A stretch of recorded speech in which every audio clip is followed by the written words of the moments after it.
कुछ मिनटों बाद जब अयान को एहसास हुआ कि उसने अहाना को अपनी बाहों में भर रखा है तो वह झेप गया और अहाना से दूर होते हुए बोला, माफ़ करना अहाना, मैं अपने आप पर काबू नहीं रख पाया। मेरा ऐसा कुछ मतलब नहीं था। I am sorry.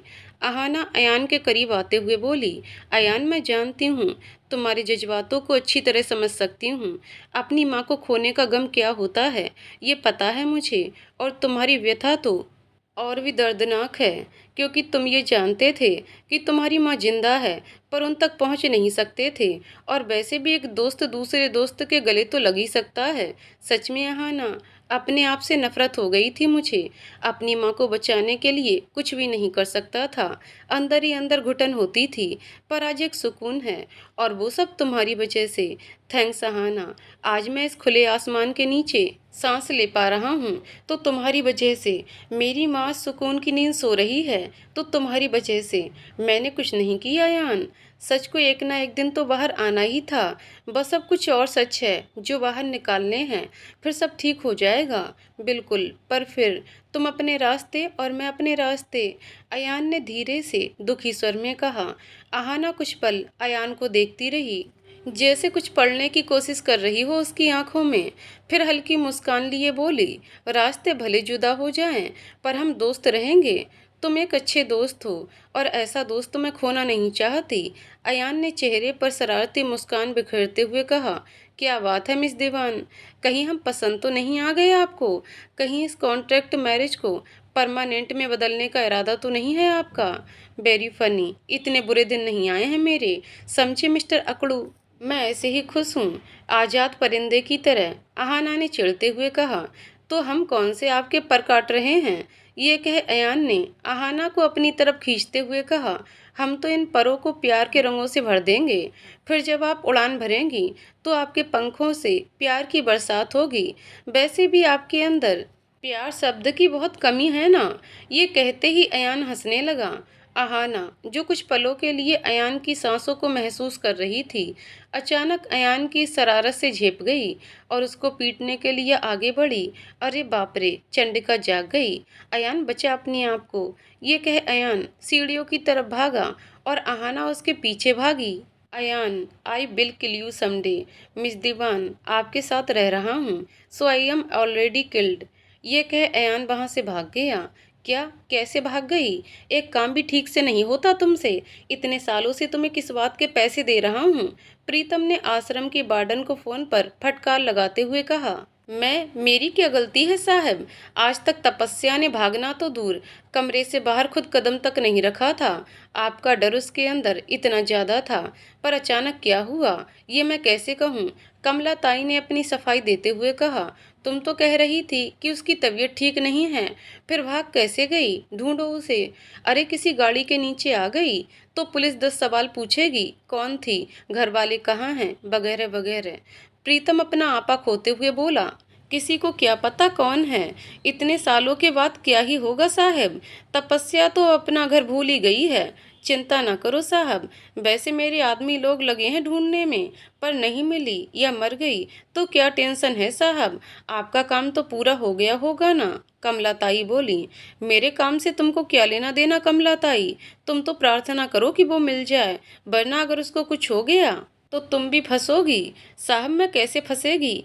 तपस्या का तो हमारे रजिस्टर में नाम तक दर्ज नहीं है। उसको कुछ हो गया तो पुलिस हमारे दरवाजे पर कभी नहीं आएगी।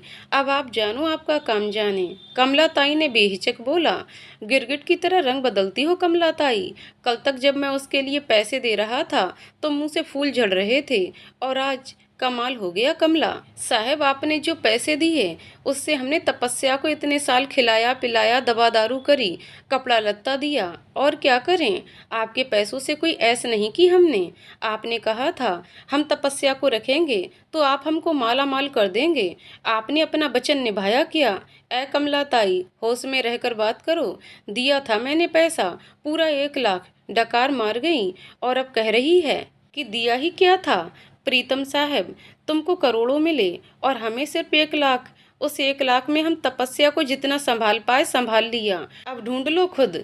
कमला ताई ने चिल्लाते हुए कहा, ये तेवर तुमको बहुत महंगे पड़ेंगे कमला ताई। ये कह प्रीतम ने फोन रख दिया। शाबाश कमला ताई, बहुत बढ़िया तरह से बात की है आपने। अरे हवलदार, जरा कमला ताई के फ़ोन से इस रिकॉर्डिंग को ले ले। और आप निश्चिंत रहें कमला ताई, आपके आश्रम की सुरक्षा की जिम्मेदारी हमारी। आपको कुछ नहीं होगा, उस प्रीतम से डरने की जरूरत नहीं है, इंस्पेक्टर शिशिर ने कहा। आश्रम से बाहर निकल शिशिर ने आहाना को फ़ोन लगाया। हाँ, काम हो गया है, मैंने रिकॉर्डिंग तुम्हें भेज दी है, देख लो कितने काम आती है। थैंक्स शिशिर, सबूत इकट्ठा कर उन दोनों भाई बहनों को जेल की हवा खिलानी है, आहाना ने कहा और फ़ोन रख दिया। अरे उर्वी बहू, मुझे 3 दिन हो गए आए, ना तो तेरे ससुर जी का फ़ोन आया और ना ही आरुष का। सब ठीक तो है ना? तुम सब मुझसे कुछ छिपा तो नहीं रहे ना? तपस्या जी ने उर्वी से पूछा। उर्वी के पास उनके इस सवाल का कोई जवाब नहीं था। वह थोड़ा असहज हो गई, पर फिर अपने आप को संभालते हुए बोली, माँ जी, आरुष आने ही वाले हैं, अयान उनको सरप्राइज देना चाहता है। और पिताजी, वो अयान कह रहा था कि उनसे अब तक बात ही नहीं हो पाई। ऐसा ही है माँ जी, जब पिताजी काम से बाहर जाते हैं तो बात ही नहीं हो पाती। एक बात बता, ये दोनों लड़कों ने कैलाश जी का बिजनेस क्यों नहीं संभाला? वो तो बहुत नाराज हुए होंगे। उर्वी को समझ नहीं आ रहा था कि वो इस बात का क्या उत्तर दे। बिजनेस बच्चा हो तो संभालेंगे ना, वह कुछ कहती। इससे पहले उसकी नज़र दरवाजे पर पड़ी। वहां खड़े शख्स को देखकर वह चौंक गई। उसे इस तरह व्यवहार करते देख तपस्या जी ने भी मुड़कर दरवाजे की तरफ देखा। एक खूबसूरत नौजवान खड़ा था। तपस्या जी उसे पहचानने की कोशिश कर रही थी। तभी वह नौजवान भागते हुए उनकी तरफ आया और उन्हें गले से लगा लिया। माँ, कहाँ चली गई थी आप? मैंने कितना मिस किया आपको। आप तो जानते थे ना कि आपके बिना मैं सो भी नहीं पाता। तो क्यों चले गए थे और कहाँ? आरुष ने तपस्या जी को गले लगाते हुए कहा। तपस्या जी ने अपने कांपते हाथों से उसके सर पर हाथ फेरते हुए कहा, आरुष, कहाँ रह गया था तू? 3 दिन से तेरी राह देख रही थी, इन आंखों को कहीं आराम ही नहीं मिल रहा था। कितना बड़ा हो गया है मेरा बेटा। माँ बेटे का ये मिलन देख। दूर खड़ी उर्वी की आंखों में भी आंसू आ गए। अयान और अहाना की भी आंखें नम हो गईं। तभी अयान ने माहौल को थोड़ा सहज बनाने के लिए मस्ती भरे स्वर में कहा, देखा भाई, मैं ना कहता था कि माँ तुमसे ज़्यादा प्यार करती है। क्यों माँ, आरुष भाई हैं ही आपके लाडले। मैं नहीं हूँ ना? तपस्या जी ने अयान को प्यार से थप्पड़ मारते हुए कहा, चल बदमाश, बचपन में भी यही कहकर आरुष को परेशान करता था। तेरी मस्खरी की आदत गई नहीं अभी तक। आहाना बहू, तू इसको सुधार दे, ये बहुत टेढ़ी खीर है। बताओ, माँ के लिए तो उसके सब बच्चे बराबर होते हैं और मेरे लिए तो मेरी बहुएं भी तुम दोनों के समान ही प्यारी हैं मुझे। तपस्या जी के ये कहते ही उर्वी और आहाना उनके गले लग गई। तपस्या जी के सो जाने के बाद अयान ने आरुष को पिछले दिनों घटित हुई सारी बातें बताईं। कैसे आहाना ने इंस्पेक्टर शिशिर की मदद से प्रीतम का पता लगाया और शिशिर ने तपस्या जी का। आहाना, थैंक्स, आपका शुक्रिया किन शब्दों में करूं। एक बोझ था मन पर, अपनी माँ को उस दरिंदे के चुंगल से ना छुड़ा पाने का बोझ। आज ऐसा लग रहा जैसे मन हल्का हो गया हो। आरुष ने आहाना से कहा, भैया, थैंक्स तो परायों को कहा जाता है, ये परिवार मेरा अपना ही तो है। बस अब कुछ और सबूत इकट्ठे करने हैं और फिर ये दोनों लालची लोग जेल की सलाखों के पीछे होंगे। आहाना ने कहा, भाई, कुछ दिन तुम यहाँ रुक जाओ माँ के पास। अयान ने कहा, यहाँ पागल है, माँ क्या सोचेगी, और वैसे भी मुझे वापस जाना है। आरुष ने कहा, वापस जाना है तो भाभी को लेकर जाना पड़ेगा, माँ को हमने आप दोनों के अलग होने की बात नहीं बताई। अयान ने आरुष और उर्वी की तरफ देखते हुए कहा, ये कैसे पॉसिबल हो सकता है अब? आरुष ने एक नज़र उर्वी की तरफ देखते हुए कहा। उर्वी अपलक आरुष की तरफ ही देख रही थी। नहीं हो सकता तो कुछ ही दिन यहीं रुको, माँ के अनगिनत सवाल होते हैं, उसके जवाब भाभी नहीं दे पाती। तुम यहाँ रहोगे तो उनका ध्यान भी थोड़ा बट जाएगा। अयान ने कहा, मैं माँ को साथ ले जाऊँ बेंगलुरु? भैया, वहाँ तो बहुत खतरा है, मेरे हिसाब से आप भी यहीं रहो, आपकी जान को भी खतरा हो सकता है। आहाना ने कुछ सोचते हुए कहा। ये सुन उर्वी घबरा गई और बोली, कैसे? आरुष की जान को खतरा क्यों है और किससे? आहाना ने उर्वी को बैठाया और आराम से समझाया, देखो, प्रीतम को पता चल चुका है कि माँ आश्रम में नहीं है, तो अब सबसे पहले वो आरुष भैया को खोजता हुआ बेंगलुरु जाएगा। माँ को वहाँ नहीं रख सकते, और अगर भैया भी वहाँ रहे तो वह उनसे हाथापाई करेगा। इसलिए कुछ दिन भैया को यहीं रहना चाहिए। आप तीनों में से कोई भी दीवान मेंशन के बाहर कदम नहीं रखेगा। यहाँ आप सब सुरक्षित हैं। और अयान, प्रीतम इस पर भी तो हमला कर सकता है। आरुष ने चिंता व्यक्त करते हुए कहा। हम पर वो अयान को छू भी नहीं पाएगा। शिशिर ने सादे कपड़ों में अपने आदमियों को अयान की सुरक्षा के लिए उसके पीछे लगा रखा है। बस अब इंतजार है प्रीतम के अपने बिल से निकलने का। आहाना बोली। भाई, आप माँ से कहना कि आप कुछ दिनों की छुट्टी लेकर आए हो, और प्लीज आप दोनों जरा माँ के सामने सामान्य दिखने की कोशिश करें, वरना माँ की नज़रों ने यदि भांप लिया तो उनके सवालों के जवाब आप दोनों ही दोगे। अयान हंसते हुए बोला। भैया, आपके ठहरने का इंतजाम करवा दिया है। वैसे कल पापा एक हफ्ते के लिए अमेरिका जा रहे हैं। मुझे फिक्र हो रही थी कि उर्वी अकेले माँ को कैसे देखेगी, पर अब आप हो तो कोई चिंता नहीं है, आहाना ने कहा। और फिर वह दोनों वहां से अपने घर आ गए। क्या ये काम ठीक से नहीं होता तुमसे? कैसे गायब हो गई? अरे, उसके बल पर ही तो दोनों लड़के मेरी मुट्ठी में थे। सारा खेल बिगाड़ दिया। अच्छा ठीक है, चिल्लाओ मत। आ जाओ इधर, देखते हैं क्या हो सकता है, कामिनी जी ने गुस्से से कहा और मोबाइल पटक दिया। आज तो मैडम बहुत गुस्से में लग रही हैं। लता, कौन गायब हो गया? मुन्नी ने लता से पूछा। दोनों कान लगाकर कामिनी जी की बातें सुन रही थीं। शाम को जब आहाना घर लौटी तो मुन्नी तुरंत उसके कमरे में पहुंची और उसे सारी खबर दी। ये किन लड़कों की बात कर रही थी मेम साहब, जिनको उन्होंने मुट्ठी में कर रखा है? मुन्नी बोली। आहाना और अयान ने एक दूसरे की तरफ देखा। फिर अयान ने मुन्नी से पूछा, और कुछ खास बात हुई? खास तो कुछ नहीं। हाबू जिससे फ़ोन पर बात कर रही थीं, उन्हें यहाँ आने को कह रही थीं, मुन्नी ने याद करते हुए कहा। ये सुनते ही अयान के चेहरे का रंग बदल गया। गुस्से के भाव उसके चेहरे पर स्पष्ट दिखाई दे रहे थे। आहाना ने उसे इशारे से शांत रहने को कहा और मुन्नी को कमरे से रवाना किया। मुन्नी के जाते ही अयान उठा और बाहर बालकनी में चला गया। आहाना उसके पीछे गई। आहाना, मैं उस राक्षस को नहीं छोड़ूंगा। एक बार सामने आ जाए, इतना पीटूंगा कि वह मौत के लिए तरसेगा। अयान, शांत हो जाओ। तुम कुछ भी ऐसा मत करना जो हमारे लिए महंगा पड़ जाए। इन दोनों भाई बहन के मुंह से सच्चाई उगलवानी बहुत जरूरी है। सीधे मार पिटाई से कुछ हासिल नहीं होगा। अयान को आहाना की बातें ठीक लगीं। अयान, आरुष भैया को एक बार फोन करके कह दो कि घर से बाहर ना निकलें और ना ही उर्वी और माँ को निकलने दें। मुझे पूरा यकीन है कि प्रीतम सबसे पहले आरुष भैया को ढूंढता हुआ बेंगलुरु जाएगा, और वो जब वहाँ नहीं मिलेंगे तो उन्हें यहाँ ढूंढेगा। अयान, आरुष को फ़ोन कर सब समझा देता है। भाभी को बोल देना कि वो कुछ दिन कॉलेज ना जाएं, समझे भाई? तू खुद बोल दे यार। मैं नहीं बोल रहा, आरुष चिढ़ते हुए बोला। भाई, आपको बोलना है तो ठीक है, वरना मेरी भाभी को कुछ हुआ तो सारी जिम्मेदारी आपकी। Good night. ये कहकर अयान ने मुस्कुराते हुए फ़ोन रख दिया। आहाना ने अयान को छेड़ते हुए कहा। क्या बात है मिस्टर अयान, दिमाग है आप में? मुझे लगा ऊपर का माला खाली है। भैया को उर्वी के पास भेजने का सही बहाना ढूंढा आपने।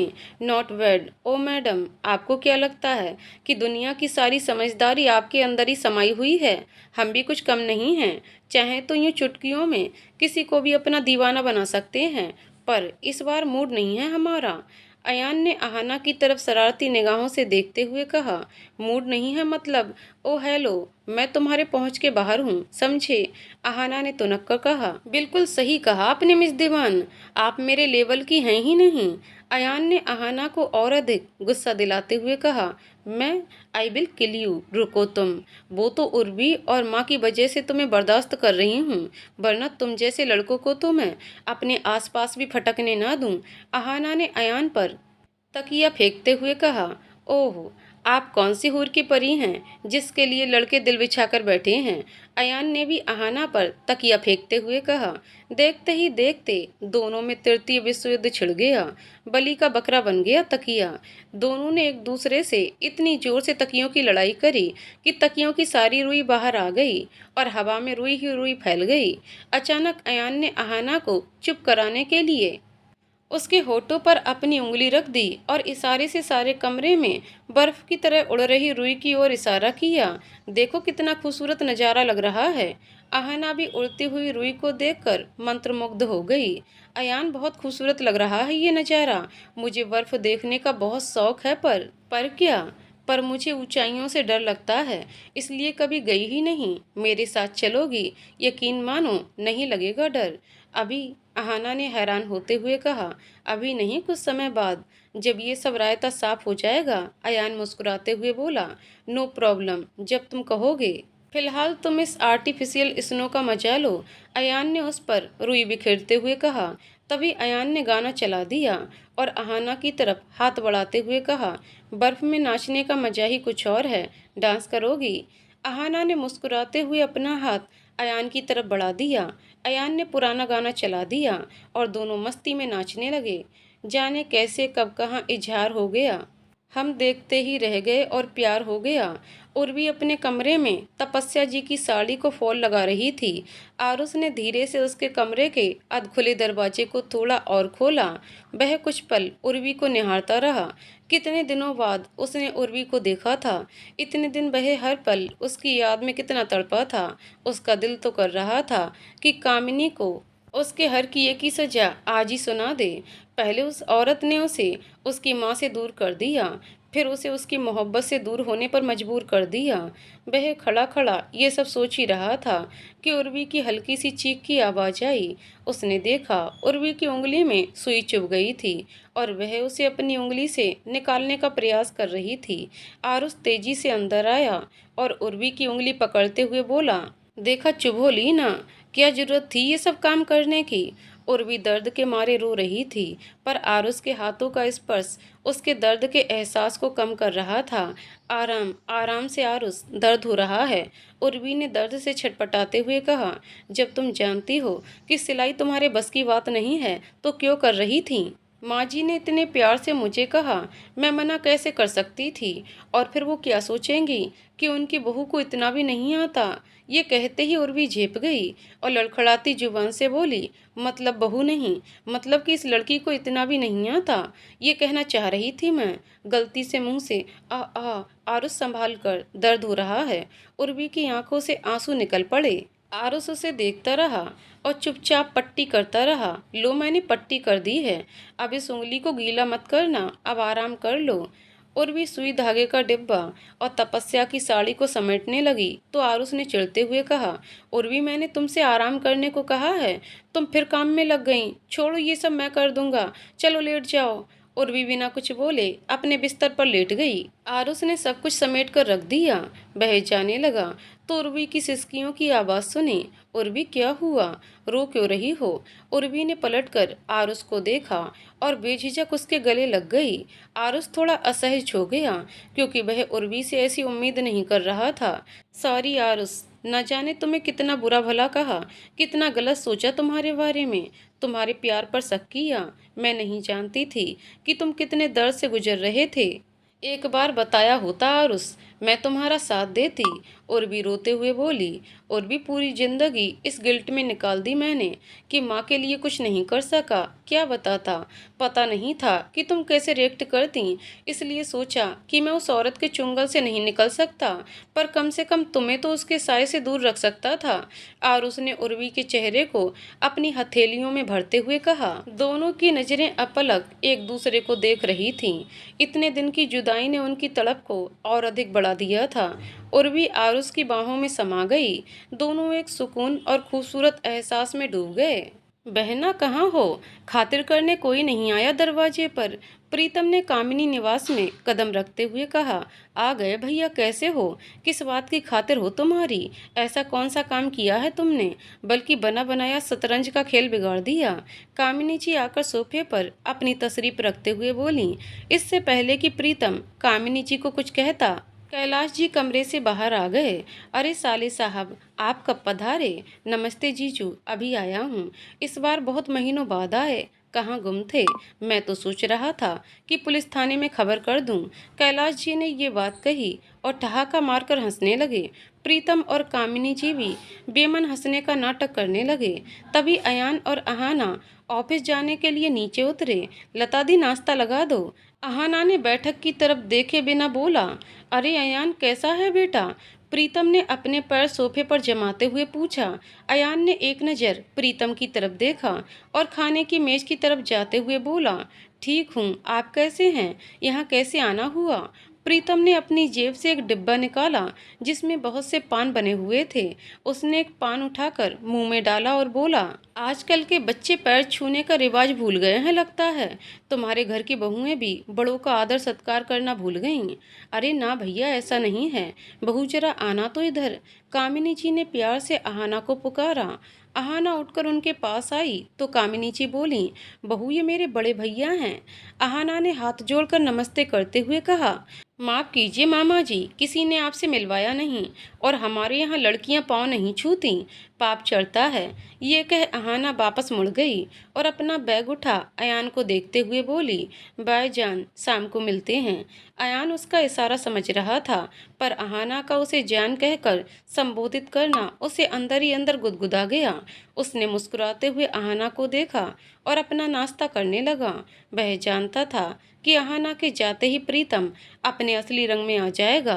प्रीतम और कामिनी जी अहाना के जाते ही उठकर अयान के बगल में आकर बैठ गए। अयान उन्हें नज़रअंदाज कर अपना नाश्ता करता रहा। बहना, देख रहा हूँ कि चूजे के पर निकल आए हैं। शादी होते ही साहबजादे का रंग ढंग ही बदल गया है। प्रीतम ने पान को पीकदान में थूकते हुए कहा, जरा पूछो तो इससे, भैया कहाँ है वो? कामिनी जी बोली, आरुष कहाँ है? प्रीतम ने अयान के कंधे से पकड़कर अपनी तरफ खींचते हुए कहा, बेंगलुरु में और कहाँ? अयान ने फट से जवाब दिया। प्रीतम ने अपने पान से सने दांत किटकिटाते हुए कहा, वो वहाँ नहीं है, ऑफिस से उसने छुट्टी ले रखी है। जल्दी बता कहाँ है वो? मुझे नहीं पता। अब आप दोनों हटिए और मुझे जाने दीजिए। अयान ने उठने की नाकाम कोशिश करते हुए कहा, बैठे रहो और सच बताओ वरना। प्रीतम गुस्से से बोला, देखिए मामा जी, मैं कह रहा हूँ कि मुझे नहीं पता। हो सकता है भाई अपने दोस्तों के साथ घूमने गए हों। वैसे भी जब से भाभी उनकी ज़िंदगी से गई हैं तब से वह बहुत अकेला महसूस करते हैं, तो घूमने चले गए होंगे। अयान ने शांत रहकर जवाब दिया। पर प्रीतम ऐसे कहाँ मानने वाला था। उसके सर पर तो भूत सवार था। उसने अयान को घूर कर देखा और अपना हाथ उठाया ही था कि पीछे से अहाना की आवाज़ आई, अयान। दरअसल अहाना ने बिना किसी को बताए बैठक और उसके आसपास कैमरे लगा रखे थे। वह जैसे ही अपनी गाड़ी में बैठ कोर्ट के लिए निकली तो उसने फ़ोन पर लाइव फुटेज चालू की। मामा की हरकत देख उसने वापस आने का निर्णय लिया। अरे बहू, तुम वापस? कामिनी जी ने झेपते हुए कहा, वो कुछ याद आ गया था। अयान चलो जल्दी, एक जरूरी काम था। मैं तो भूल ही गई थी। तुम्हें अपने अंकल और मेरे पापा के खास दोस्त commissioner of police Rawat uncle से मिलवाना है। आज वो हमारे कोर्ट आएंगे तो तुम वहीं मिल लेना। बहुत दिलचस्प केस चल रहा है आजकल, किसी पुराने गैंगस्टर सिंधे की गिरफ्तारी का। अच्छा मामा जी, चलते हैं, आप आराम कीजिए। ये कह अहाना अयान को खींचती हुई बाहर ले गई। ये क्या चल रहा है अहाना? तुम नहीं आती तो आज मैं उसके सारे पान के सड़े दांत एक मुक्के में तोड़ देता। अयान ने गाड़ी में बैठते हुए कहा, जानती हूँ टायसन, पर मैं नहीं चाहती थी कि तुम कुछ भी ऐसा करो, सारा गेम बिगाड़ दोगे। अहाना बोली, एक बात बताओ, तुम्हें कैसे पता चला कि ये सब हो रहा है? अयान ने हैरान होते हुए पूछा। अहाना ने अपने कॉलर ऊंचे करते हुए कहा, घर में जगह जगह कैमरे लगे हैं सर। क्या? ओ, हमारे कमरे में भी? और क्या, पागल हो तुम? मैं बाहर आकर कपड़े बदलता हूँ, मेरी प्राइवेसी खत्म हो गई। हे भगवान, तुमने क्या क्या देखा? अयान अहाना को घूरते हुए पूछा। अहाना ने शरारती अंदाज में कहा, सब कुछ। बॉडी अच्छी है तुम्हारी। मिस्टर यूनिवर्स में भाग क्यों नहीं लिया तुमने? अयान ने अपने हाथों से अपना मुंह छिपाते हुए कहा, तुम बहुत तेज चीज हो। मुझे ऐसे चेकआउट करने की क्या जरूरत थी? हम पति पत्नी हैं अहाना। मुझे देखना था तो बता देती। छिपकर देखने में क्या मजा, साक्षात देख लेती। अहाना सकपका गई। उसे एहसास हो गया था कि उसका झूठ कि कमरे में भी कैमरा है वह पकड़ा गया। वह मुंह मोड़कर बैठ गई।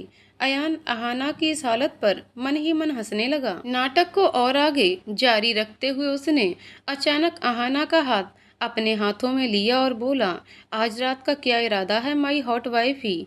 अयान का अंदाज इतना आशिकाना था कि कुछ पल अहाना उसकी आंखों में खो गई। फिर होश में आते हुए बोली, शट अप, ये ख्वाब कभी पूरा नहीं होगा तुम्हारा। ख्वाब मेरा नहीं तुम्हारा है, तभी तो मुझे चेकआउट कर रही थी। वो मजाक था, अहाना ने चिढ़ते हुए कहा। अयान ने गाड़ी का दरवाजा खोल उतरते हुए कहा, तो मैं भी तो मजाक कर रहा था मिस दीवान। लिफ्ट के लिए थैंक्स, शाम को आपके घर पर मिलते हैं। ये कह अयान हंसते हुए अपने ऑफिस की तरफ बढ़ गया। अहाना को भले ही गुस्सा आ रहा था, पर अयान का ये अंदाज उसे बहुत पसंद आता था। भैया, ये अहाना किस गैंगस्टर की बात कर रही थी? सिंधे तो आपकी कास्ट थी, है ना? कामिनी जी बोली। ये कैसी बहू लेकर आई हो तुम घर में? एक तो वकील, ऊपर से मालदार बाप। पता नहीं कहाँ तक पहुँच है इन लोगों की। पता करना पड़ेगा कि ये किस गैंगस्टर की बात कर रही थी। प्रीतम पान चबाते हुए बोला। वैसे आरुष गया कहाँ होगा भैया? आपको क्या लगता है कि तपस्या उसके पास होगी? कह नहीं सकते अभी कुछ। इस चूजे के भी तो पर निकल आए हैं अचानक। देखा कितना इतरा रहा था। इसकी अक्ल ठिकाने लगानी पड़ेगी। भानु को बुलाया है मैंने, वही इन्हें ठीक करेगा, प्रीतम ने कहा। भानु का नाम सुनते ही कामिनी जी की आंखों में चमक आ गई। शाम को अहाना को जज एसोसिएशन की पार्टी में जाना था। साड़ी पहन आईने के सामने खड़ी तैयार हो रही थी, तभी उसे कमरे में आहट सुनाई पड़ी। अयान प्लीज एक फेवर कर दो, इस पिन से मेरी साड़ी का पल्लू बांध दो, अहाना ने कहा। अहाना ने बिना पीछे मुड़े पिन पकड़ा दिया और धीरे धीरे ये एहसास हुआ कि पिन लगाने वाले शख्स की उंगलियां उसकी पीठ को बार बार छू रही थीं। हालांकि अहाना और अयान के बीच केवल दोस्ती का रिश्ता था, पर अहाना अयान के स्पर्श से परिचित थी और ये स्पर्श अयान का नहीं था। वह झट से मुड़ी, जिसकी वजह से पिन उसकी पीठ में चुभ गया। उसने देखा कि सामने एक 40 वर्षीय आदमी खड़ा था। शक्ल और अक्ल दोनों से मवाली गुंडा लग रहा था। आप कौन और मेरे कमरे में कैसे आए? अहाना ने उससे कुछ कदम पीछे हटते हुए कहा। मैं भानु, प्रीतम मामा का बेटा। और इस कमरे में तो क्या, मैं पूरे घर के किसी भी कमरे में आ जा सकता हूँ बिना रोक टोक के। वैसे आपके आने से ये बंजर सा घर खूबसूरती की खुशबू से महक उठा है भाभी जी। भानु ने अहाना को ऊपर से नीचे तक देखते हुए कहा। अहाना चाहती तो उसका मुंह तोड़ जवाब दे सकती थी, पर इस नए किरदार को समझना और इसकी जन्म कुंडली निकालना बहुत जरूरी था। अहाना को इस तरह चुप खड़ी देख भानु को लगा कि वो उससे डर गई है। उसने अपने हौसले और बुलंद करते हुए कहा, अयान बहुत खुशनसीब है जो इतना जबरदस्त माल हाथ लगा है। चलो इस बहाने से हमें भी दीदार हो जाएंगे। हम भी हुस्न की कद्र करते हैं। आप प्लीज यहाँ से जाएं, वरना। अब अहाना के सब्र का बांध टूटने वाला था, पर भानु पर तो अहाना का जादू सिर चढ़कर बोल रहा था। वह उसके करीब आकर बोला, औकात में रहे अपनी। खुशनसीब है तू जो मुझे भा गई। अब तुझे कोई समस्या नहीं होने दूंगा इस घर में। वो पहली वाली इतनी बढ़िया नहीं थी, पर तू तो पटाखा है। मेरी बात मानेगी तो रानी बनकर रहेगी इस घर में। आज शाम मेरे कमरे में आ जाना। तू मुझे खुश कर, मैं तुझे प्रोटेक्शन दूंगा, मेरी छमिया। ये कहकर भानु अहाना पर जबरदस्ती काबू पाने की कोशिश करने लगा। इससे पहले कि अहाना भानु को कोई सबक सिखाती, अयान ने उसे गले से पकड़ा और अहाना से दूर कर दिया। फिर एक जोरदार तमाचा मारते हुए बोला, घर की औरतों की इज्जत करनी शायद तेरे बाप ने नहीं सिखाई तुझे, आज मैं सिखाता हूँ। अयान ने ये कहकर उसे धक्का देते हुए कमरे से बाहर कर दिया। भानु भी अब जोश में आ गया था। उसने अपनी बेल्ट उतारी और बोला, याद नहीं ये बेल्ट? आज फिर पिटना है क्या? वो बचपन की बात थी, आज हाथ तो लगा कर दिखा, अयान ने चिल्लाते हुए कहा। भानु ने अयान का गला पकड़ उसे कोने में घसीटते हुए कहा, भूल गया या याद दिलाऊं? किसी की जान का सवाल है, जिसकी सलामती के बदले तू घर की बहू पर बुरी नजर डालने की बात कर रहा है। वो होती तो वो भी यही कहती कि उनकी सलामती से ज्यादा जरूरी है तेरे जैसे दरिंदे से अपनी पत्नी को बचाना। अयान ने भानु के पेट में घूंसा मारते हुए कहा। इसके बाद दोनों में हाथापाई शुरू हो गई। शोर सुनकर घर के सभी सदस्य वहां आ पहुंचे। अयान, ये क्या कर रहे हो? भानु को क्यों मार रहे हो? कामिनी जी चिल्लाईं। इसने हमारी घर की इज्जत पर बुरी नजर डालने की कोशिश की है, मैं इसे जिंदा नहीं छोड़ूंगा, अयान ने एक और मुक्का मारते हुए कहा। तभी प्रीतम ने आकर अयान को पूरा दम लगाकर पटकते हुए कहा, हाथ मत लगा देना भानु को, टुकड़े कर डालूंगा। अरे जरा सा मस्ती मजाक कर लिया होगा अपनी भाभी से, इस पर इतना गुस्सा। आजकल की लड़कियां पहले तो शरीफ लड़कों को उकसाती हैं, फिर कहती हैं फ़ायदा उठा रहा है। पापा इसने मुझे अंदर बुलाया था अपनी साड़ी ठीक करवाने के लिए, और जब इसका पति आ गया तो मुझ पर इल्ज़ाम लगा रही है। भानु ने कहा, मैंने आपको नहीं अपने पति को आवाज़ लगाई थी, आप क्यों चले आए थे अंदर? अहाना ने उत्तर दिया।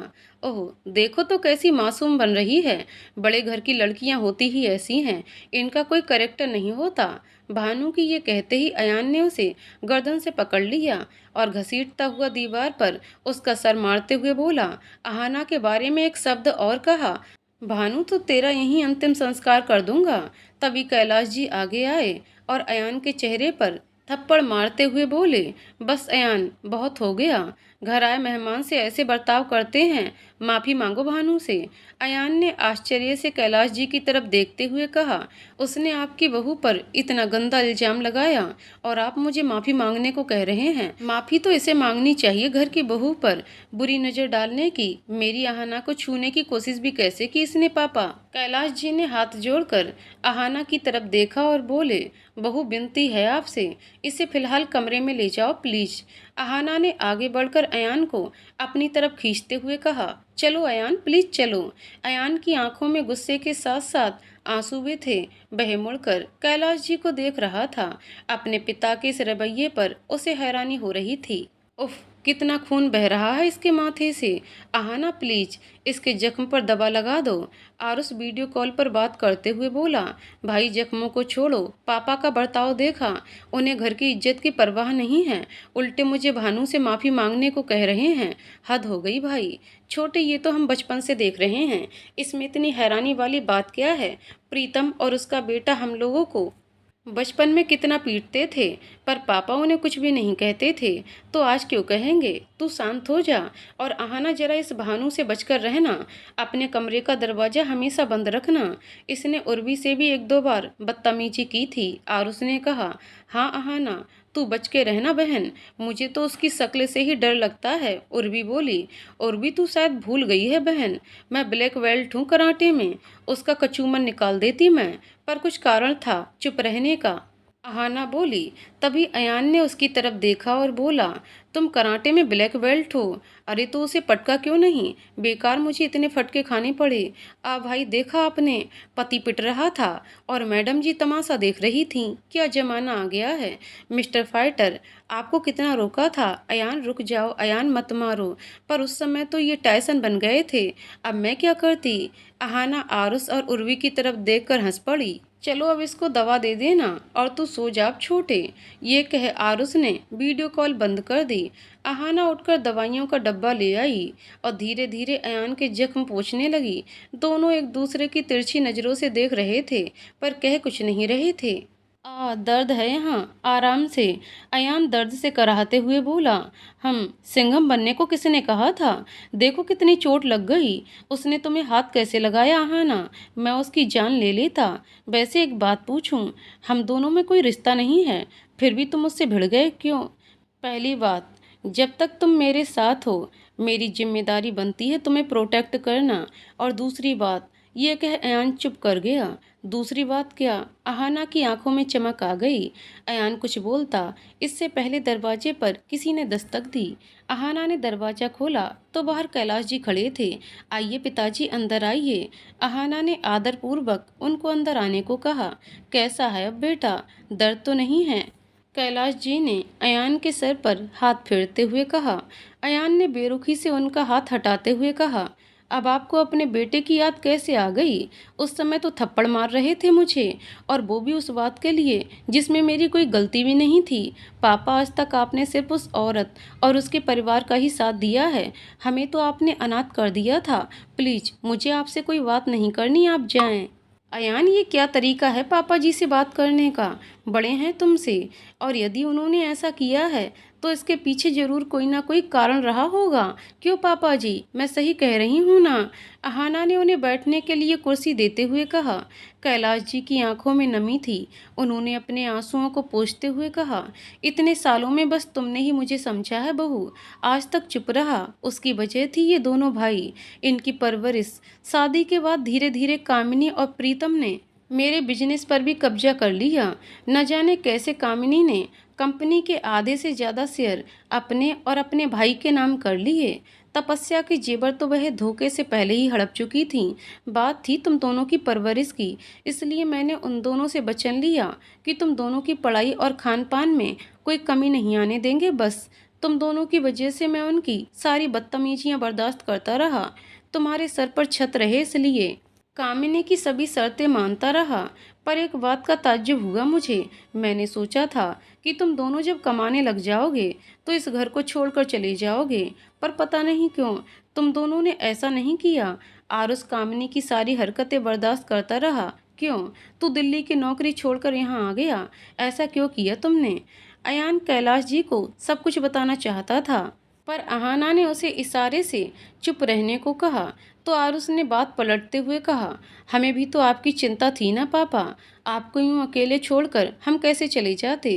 कैलाश जी ने आगे बढ़कर अयान को गले लगा लिया और नम आंखों से उसे देखते हुए बोले, मुझे तो लगा था कि मैं अपने बेटों का प्यार और विश्वास दोनों खो चुका हूँ, पर ऐसा नहीं है। तेरा लाख लाख शुक्रिया भगवान।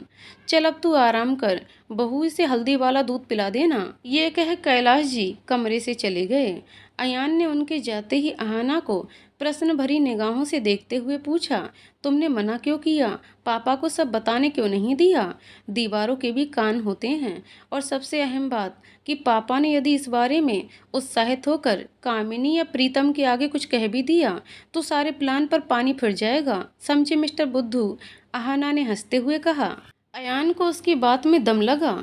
उसने उसे चिढ़ाते हुए कहा, कभी कभी तुम्हारे ट्यूबलाइट से दिमाग की बत्ती जल जाती है। मेरी सोहबत का असर है।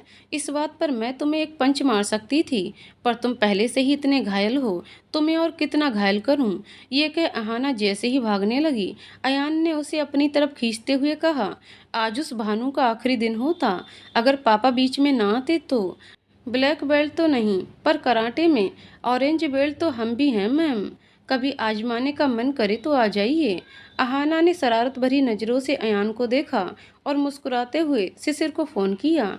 हाँ शिशिर, कल का प्लान तैयार है ना? कल उस भानु का गेम ओवर करना है।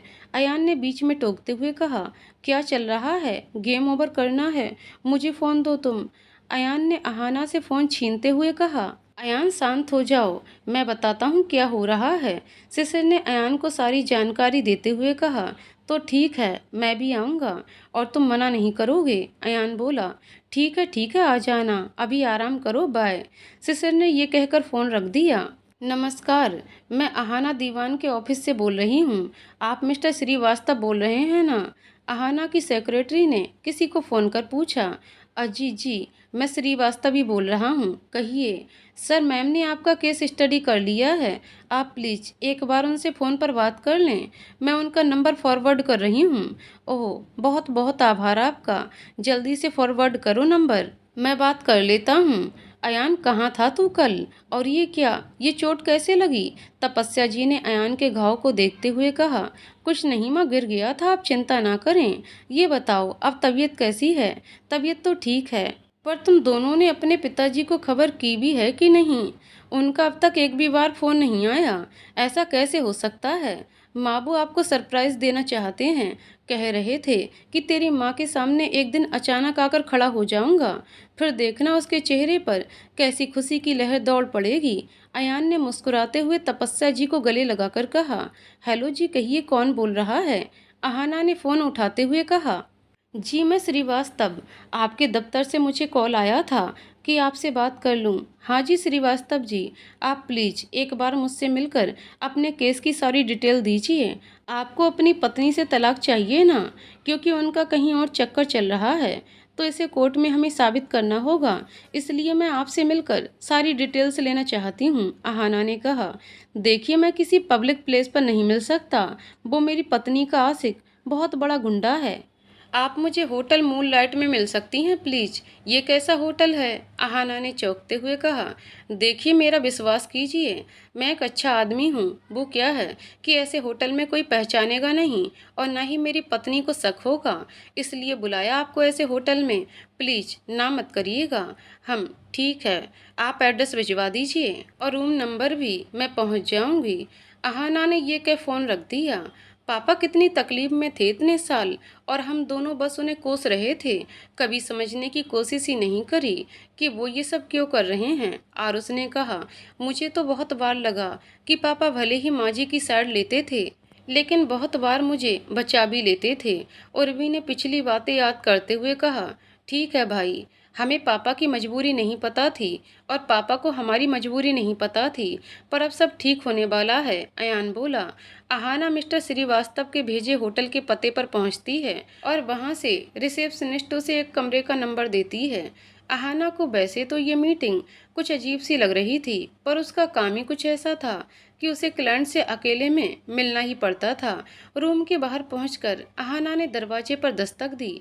बिना देर किए दरवाजा झट से खुल गया, पर सामने कोई नजर नहीं आया। अहाना मिस्टर श्रीवास्तव नाम पुकारती हुई जैसे ही अंदर आई, दरवाजा झट से बंद हो गया। अहाना ने जैसे ही पलटकर देखा, उसके सामने भानु खड़ा मुस्कुरा रहा था। तुम यहाँ क्या कर रहे हो? अहाना चौंकते हुए बोली। मैं ही तो मिस्टर श्रीवास्तव हूँ। भानु हंसते हुए बोला। तुम मिस्टर श्रीवास्तव नहीं हो, उनसे मैं पहले भी मिल चुकी हूँ। तुम साफ साफ बताओ यहाँ क्या कर रहे हो? किस्मत बेबी, किस्मत। किस्मत भी हमें मिलाना चाहती है।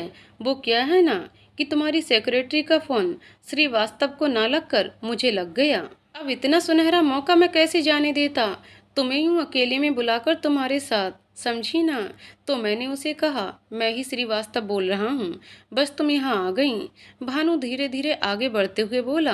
अहाना कुछ कदम पीछे हटी और तेजी से दरवाजे की तरफ बढ़ी, पर भानु दरवाजे के आगे आकर खड़ा हो गया और उसे लॉक करते हुए बोला, अब ये दरवाजा मेरी मर्जी के बिना नहीं खुलेगा, और मेरी मर्जी तो तुम्हें अभी मिलेगी नहीं।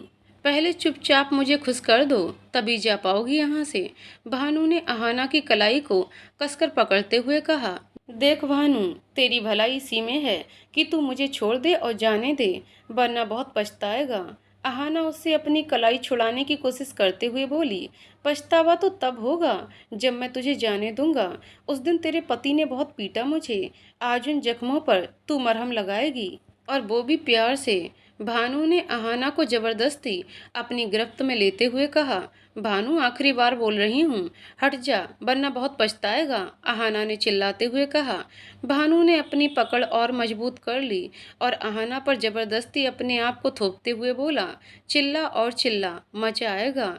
ये होटल ही ऐसा है कि यहाँ के हर कमरे से चिल्लाने की आवाज़ें आती रहती हैं, पर होटल का स्टाफ बचाने नहीं आता। बेबी, ये मेरा होटल है और मैं इसका मालिक। यहाँ तू जितना भी चिल्ला, कोई नहीं आएगा। इस कमरे से हर रात ऐसी ही आवाज़ें आती रहती हैं। चल बेबी, अब जिद मत कर, सौंप दे अपने आप को मेरी बाहों में। भानु ने जबरदस्ती अहाना को चूमने की कोशिश की।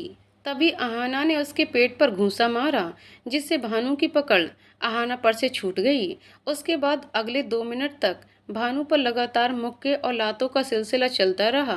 फिर अहाना ने उसे कॉलर से उठाते हुए कहा, चिल्ला और चिल्ला, यहाँ कोई तेरी चिल्लाने की आवाज़ नहीं सुनेगा। तुझे क्या लगा कि तूने मुझे यहाँ बुलाया है? अहाना ने उसके पेट में एक और घूंसा मारते हुए कहा। भानु अधमरी हालत में अहाना को देखते हुए बोला, क्या मतलब? मैंने ही तो बुलाया है तुझे, अहाना ने मुस्कुराते हुए कहा। अबे चपड़गंजू, तूने मुझे नहीं, मैंने तुझे बुलाया है यहाँ। मेरी सेक्रेटरी का फ़ोन तेरे पास आना इत्तेफाक नहीं था, प्लान था तुझे यहाँ बुलाने का। क्यों, मैंने क्या बिगाड़ा है तुम्हारा? भानु ने हाथ जोड़ते हुए कहा। क्या बिगाड़ा है? तेरी हिम्मत कैसे हुई मुझे कल हाथ लगाने की? तेरी हिम्मत कैसे हुई मेरी सहेली उर्वी पर बुरी नज़र डालने की? तेरी हिम्मत कैसे हुई अयान और आरुष को बचपन में बेल्ट से पीटने की? और एक और हिम्मत की थी तूने, जिसके बारे में कोई नहीं जानता। तू ही जाता था ना आश्रम, माँ को डराने धमकाने। बोल, जाता था ना? अहाना उसे पीटते हुए बोली। हाँ जाता था, पर वो तो पापा और बुआ के कहने पर। प्लीज छोड़ दो मुझे, छोड़ दो। भानु धीरे धीरे पीछे बिस्तर की तरफ सरकने लगा। अहाना का ध्यान कुछ पल के लिए भानु से हटा ही था कि भानु ने बिस्तर के नीचे पड़ा चाकू हाथ में लिया और अपनी पूरी ताकत लगा अहाना की तरफ लपका। इससे पहले कि भानु अहाना को चोट पहुंचा पाता, सामने की खिड़की से किसी ने गोली चलाई जो भानु की कलाई पर जाकर लगी, जिससे उसके हाथ में पकड़ा चाकू गिर गया। इससे पहले कि अहाना को एहसास होता कि हुआ क्या है, तेजी से दरवाजा खुला और अयान भागते हुए अंदर आया। उसने भानु को पकड़ा और पीटना शुरू कर दिया। चाकू मारेगा? तेरी इतनी हिम्मत कि तू अहाना पर हमला करेगा? आज तेरी जान लेकर रहूंगा मैं। अयान भानु को पीटते हुए बोला। अयान रुको, रुको, बस करो, शिशिर को हैंडल करने दो। उफ, अयान रुको। अहाना अयान को रोकने की नाकाम कोशिश करती रही। फिर उसने शिशिर की तरफ देखा। शिशिर ने हंसते हुए कहा, इसे कहते हैं सच्चा प्यार, सच्चा आशिक। बहुत लकी हो तुम भाई, बस कर दे, मर गया तो तुम लोगों का ही नुकसान होगा। अयान ने भानु को शिशिर की तरफ धक्का दिया। शिशिर ने भानु को कसकर पकड़ लिया और हवलदार से उसे हथकड़ी पहनाने को कहा। मैंने क्या किया है साहब? इस औरत ने मुझे यहाँ बुलाया था, मैं बेकसूर हूँ, भानु ने चिल्लाते हुए कहा। अभी चुप हो जा वरना बहुत पिटेगा तू। और बेकसूर? बेटा तेरी तो अच्छी खबर लेंगे थाने में, शिशिर ने कहा। मैंने क्या किया है? तेरे ऊपर तो पहले से ही बहुत केस दर्ज हैं। 2 साल से रत्नागिरी की पुलिस तुझे ढूंढ रही है। एक्सटॉर्शन, रेप, किडनैपिंग के बहुत सारे चार्जेस हैं तेरे ऊपर। तू तो बेटा लंबा जाएगा। शिशिर ने अपने हवलदारों को उसे लेकर जाने को कहा। थैंक्स शिशिर, इसका पकड़ा जाना हमारे प्लान के लिए बहुत ज़रूरी था, अहाना ने कहा। आई होप तुम ठीक हो अहाना। और अयान भाई तुम ठीक हो ना? शिशिर ने हंसते हुए कहा। हाँ ठीक हूँ, थैंक्स। आज इसे हथकड़ी में देखकर बहुत सुकून पहुंच रहा है मन को, अयान ने शिशिर से हाथ मिलाते हुए कहा। कुछ पल के लिए अहाना वहीं पड़ी एक कुर्सी पर बैठ गई। अयान ने पानी की बोतल उसे थमाते हुए कहा, आज के बाद तुम अपनी लाइफ रिस्क में नहीं डालोगी? कुछ हो जाता अहाना तो मैं। अहाना ने उम्मीद भरी निगाहों से अयान की तरफ देखते हुए पूछा, तो क्या होता? तुम मेरी जिम्मेदारी हो अहाना। कल अंकल वापस आ रहे हैं तो क्या मुंह दिखाता मैं उन्हें? बस पापा को क्या मुंह दिखाओगे, इसके बारे में सोचते रहो और कुछ मत सोचना तुम। अहाना उठी और दंदनाती हुई कमरे से बाहर निकल गई। अयान भागते हुए उसके पीछे गया। अरे अहाना, और क्या सोचना है मुझे, तुम ही बता दो। ये भी मैं ही बताऊं? इडियट हो तुम। आई विल किल यू समडे। आओ बैठो कार में, अहाना ने अयान को आवाज़ लगाते हुए कहा। मैं बाइक लाया था, तुम जाओ अपनी लंबी सी कार में, मैं बैग पर ही ठीक हूँ। ये कह अयान ने हेलमेट पहन बाइक स्टार्ट की ही थी कि अहाना उसके पीछे आकर बैठ गई और बोली, मिस्टर अयान, क्या आपकी हॉट बाइक पर हमें घर तक लिफ्ट मिल सकती है? अयान हल्के से मुस्कुरा दिया और कुछ ही पलों में दोनों हवा से बातें कर रहे थे। वैसे इस ठंडी हवा में अपने बालों को खुला छोड़कर देखो, मजा आ जाएगा। अयान ने शीशे में से अहाना को देखते हुए कहा। बाल उड़ेंगे तो संभालूंगी कैसे? वैसे भी बाइक में पकड़कर बैठने के लिए कुछ नहीं है, अहाना बोली। अयान ने अहाना के दोनों हाथों को धीरे से अपने हाथों में पकड़ा और उन्हें अपनी कमर के घेरे में बांधते हुए बोला, मुझे इस तरह पकड़ लो, फिर नहीं गिरोगी। अहाना का चेहरा शर्म से लाल हो गया था, जो अयान को शीशे में साफ दिखाई दे रहा था। दोनों मंद मंद मुस्कुरा रहे थे, पर दिल की बात जुबान पर अभी आ नहीं रही थी। अरे सर, आपके साथ पार्टनरशिप करके आनंद आ जाएगा। हाँ जी, आप अपने लड़के को भेज दीजिए, मैं कागजों पर दस्तखत कर दूंगा। प्रीतम किसी से फोन पर बात कर रहा था। किन कागजों पर दस्तखत की बात हो रही है? कामिनी जी ने पूछा। अरे बहना, खुशखबरी है, हमारी कंपनी को एक मालदार पार्टी मिल गई है। अब वो हमारी कंपनी में पैसा लगाएगी। उसे कंपनी की आड़ में चल रहे काले धंधों के बारे में पता है क्या? कामिनी जी ने पूछा। पागल हो गई हो क्या? ये क्यों बताना है? तुम चुप करो, मैं सब संभाल लूंगा। तभी एक आदमी आता है और वह प्रीतम से बहुत से कागजों पर दस्तखत लेकर चले जाता है। बिना पढ़े ही दस्तखत कर दिए। तुम एक दिन लुटिया डुबो कर मानोगे। कामिनी जी चिल्लाते हुए बोली। तभी प्रीतम को एक फोन आता है, जिसे सुनते ही उसकी दुनिया हिल जाती है, पैरों तले से जमीन खिसक जाती है, उसके हाथों से फोन छूट जाता है। क्या हुआ? ऐसी क्या खबर थी? सारे गोदामों पर छापे पड़ गए, पुलिस ने सारा माल अपने अंडर कर लिया और मुझे ढूंढने के लिए चारों ओर पुलिस फैल गई है। समझ नहीं आ रहा कि ये सब हुआ कैसे। मेरे गोदामों के बारे में मेरे और भानु के अलावा किसी और को भी कुछ नहीं पता था। क्या हुआ? प्रीतम सोफे पर जड़ होकर बैठ गया। तभी प्रीतम का फोन बजा। हेलो मिस्टर प्रीतम, ये मैं क्या सुन रहा हूँ? आपकी कंपनी गैर कानूनी धंधा करती है। आपके सारे गोदामों पर छापे पड़ गए। और तो और आपका बेटा भी जेल में है। आई एम सॉरी, पर आप जैसे फ्रॉड के साथ मैं पार्टनरशिप नहीं कर सकता। Deal cancel. ये कहकर फोन कट गया। भानु भानु जेल में है? किस बात के लिए और क्यों? ये क्या हो रहा है कामिनी? कामिनी जी ने तुरंत टीवी चलाया। न्यूज चैनल पर भानु ही छाया हुआ था और नीचे हेडलाइन चल रही थी, गैंगस्टर सिंधे का बेटा गिरफ्तार, करोड़ों का माल बरामद, पुलिस सिंधे की तलाश में। हे भगवान, क्या हो गया? अब क्या होगा? कहीं पुलिस तुम्हें ढूंढते हुए यहाँ तक आ गई तो? नहीं, तुम अब एक पल भी यहाँ नहीं रह सकते। चलो अभी यहाँ से निकलो। कामिनी जी पागलों की तरह चिल्लाते हुए बोली। ये सुनते ही प्रीतम के ऊपर वज्रपात हो गया। ऐसा तो उसने कभी नहीं सोचा था। कामिनी का यूं गिरगिट की तरह रंग बदलना उससे सहन नहीं हो रहा था। वहीं दीवान साहब के ऑफिस में अहाना और अयान बैठे थे। लो अयान, कागजात सही से देख लो। अब तुम्हारे पापा की कंपनी वापस तुम्हारे पापा के नाम हो गई। जैसे को तैसा मिल गया। प्रीतम ने धोखे से दस्तखत करवाकर कैलाश जी से उनकी कंपनी हड़प ली थी। आज वही हमने किया। संजीव दीवान बोले। अंकल, आपका ये एहसान मैं जिंदगी भर नहीं भूल सकता। कल दिवाली है। पापा को जब उनकी कंपनी वापस लौटाऊंगा तो उनके चेहरे की खुशी देखने को बेकरार हूँ मैं।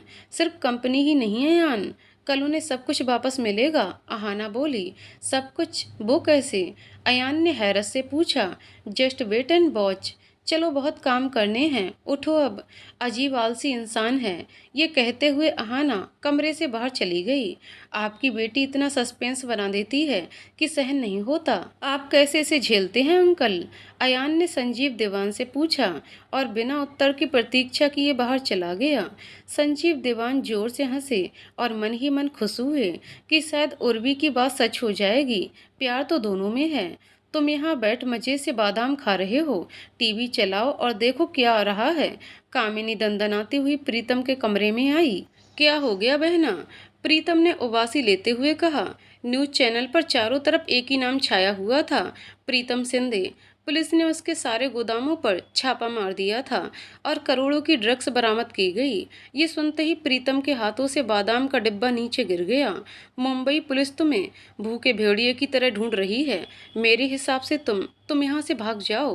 पुलिस यहाँ आ गई तो क्या होगा? कामिनी जी ने घबराते हुए कहा। ये हुआ कैसे? पुलिस कैसे पहुंची मेरे अड्डे तक? लो, ये भी नहीं पता। पुलिस ने भानु को गिरफ्तार कर लिया और भानु ने ही बताया होगा ये सब। कामिनी जी ने सर पीटते हुए कहा। भानु गिरफ्तार? कब? प्रीतम ने चौंक कर कहा और फोन घुमा अपने एक साथी को फोन लगाया। भानु कब गिरफ्तार हुआ? मुझे बताया क्यों नहीं? बॉस, आज सुबह। आप फोन रखो, फोन टैप हो रहे हैं। ये कह उसके साथी ने फोन कट कर दिया। अपना सामान बांधो और निकलो यहाँ से। इससे पहले हम सब भी फंस जाएं, तुम निकलो। कामिनी जी ने गुस्से में कहा। वाह कामिनी वाह, कर दी कमीनी वाली हरकत। दिखा दी ना अपनी असली औकात। जब तक मुझसे मतलब था मुझे सराखों पर बिठा कर रखा और आज मुझे ही चले जाने को कह रही है। याद रख, हर क्राइम में मैं और तू बराबर के हकदार हैं। तो सजा होगी तो दोनों को बराबर होगी। इसलिए मुझसे सान पट्टी मत दिखा और चुपचाप बैठ जा। प्रीतम ने पान चबाते हुए कहा। कामिनी जी का गुस्सा अब 7वें आसमान पर पहुंच चुका था। प्रीतम की बकवास सुनते ही वह दहाड़ उठी। अबे प्रीतम, ये हुल किसे दे रहा है? मुझे। जानता है ना मैं कितनी बड़ी कमीनी हूँ। अगर तुझे ताज पर बैठा सकती हूँ तो उतार भी सकती हूँ। तेरे गैर कानूनी धंधों से मेरा कोई लेना देना नहीं है, समझा? प्रीतम किसी दरिंदे की तरह हंसने लगा और अपनी हंसी को दबाते हुए बोला। ओवर कॉन्फिडेंस कहते हैं इसे कामिनी देवी। मेरे जितने भी गैर कानूनी धंधे हैं उन सब की मालकिन तो तू ही है। नहीं समझी? मैं समझाता हूँ। कंपनी तेरे नाम की है। हर माल पर डिस्पैच होने से पहले तेरे नाम की मोहर लगती है। कामिनी जी ने उसे बीच में टोकते हुए कहा। पावर ऑफ अटॉर्नी तो तेरे पास है, कोई फर्क नहीं पड़ता उससे। सारे धंधे तेरे नाम के नीचे ही होते हैं। इसलिए चुपचाप बैठ जा और मेरे यहाँ से भागने का इंतजाम कर, वरना मैं कैलाश के सामने तेरी सारी पोल खोल दूंगा। प्रीतम अपने आप को कुर्सी पर जमाते हुए बोला, तुम ऐसा कुछ नहीं करोगे। कैलाश को कुछ पता नहीं चलना चाहिए, समझे। अब एक न एक दिन तो पता लगेगा ही। वैसे भी तपस्या आश्रम से भागकर न जाने कहाँ छुपी हुई है। सोच, अगर तूने मेरे भागने का इंतजाम नहीं किया तो मैं कैलाश को सब बता दूंगा। कैसे तूने घर में आग लगवाई, कैसे तपस्या को किडनैप किया, कैलाश के घर वालों का दिल जीता, और कैसे आज तक तू उनके दोनों बेटों को तपस्या को जान से मारने की धमकी देकर अपना काम निकलवाती रही। प्रीतम ने कामिनी की तरफ हंसते हुए देखा। कामिनी जी का शरीर पसीने से भीग चुका था। वह जानती थी कि पुलिस भानु को यहाँ का पता जल्दी ही उगलवा लेगी। अब उसके पास बचने का एक ही रास्ता था, प्रीतम को अंडरग्राउंड करना। Police control room, perfect mind blowing. अब इन दोनों को कोई नहीं बचा सकता। क्या चक्रव्यूह रचा है हाना? तुम्हें पुलिस में होना चाहिए था। इंस्पेक्टर शिशिर तालियां बजाते हुए बोला।